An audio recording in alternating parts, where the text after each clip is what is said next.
નમસ્કાર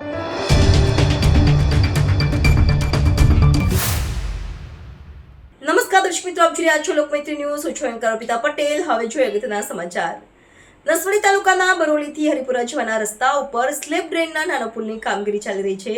તેમાં કોન્ટ્રાક્ટરની બેદરકારીના કારણે 5 જેટલા ગામના લોકો હેરાન પરેશાન થઈ રહ્યા છે. નસવાડી તાલુકાના બરોલીથી હરિપુરા જવાના રસ્તા ઉપર 1 કરોડના ખર્ચે બની રહેલ સ્લેબ ડ્રેનના કોન્ટ્રાક્ટરે ડાયવર્ઝનની કામગીરી યોગ્ય રીતે ન કરતા કમોસમી વરસાદ પડતા ડાયવર્ઝન ધોવાયું હતું. નસવાડી તાલુકાના બરોલીથી હરિપુરા જવાના રસ્તા ઉપર સ્લેબ ડ્રેન નાનો પુલની કામગીરી એબાર્ટમેન્ટની અધૂરી છે અને પ્રોટેક્શન વોલની કામગીરી ચાલી રહી છે. સ્લેબ ડ્રેન નાનો પુલનું કામ અધૂરું છે, તેના કારણે બંને છેડા ઉપર માટી પુરાણ હોવાથી વાહનો નીકળી શકતા નથી. જ્યારે વરસાદ પડતાની સાથે જ કાળી માટીમાં વાહનો ફસાઈ જાય તેવી સ્થિતિ છે.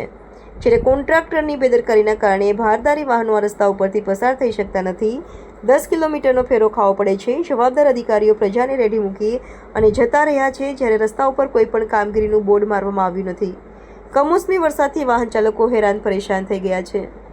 રિપોર્ટર રફીક ડણીવાલા, છોટાઉદેપુર. હરિપુરાથી બરોલી. અને ડાયવર્ઝન કેવું છે? ડાયવર્ઝન આપ્યું નહીં, એટલે ડાયવર્ઝનની લીધે તકલીફ તો ખરી. અત્યારે વાહનો સરકવા માટે મુસીબત થાય.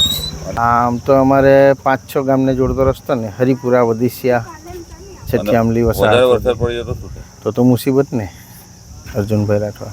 લોકમૈત્રી ન્યૂઝ સાથે જોડાયેલા રહેવા અમારા યુટ્યુબ ચેનલને સબસ્ક્રાઇબ કરી ફેસબુક અને ઇન્સ્ટાગ્રામ પેજને લાઇક અને શેર કરો.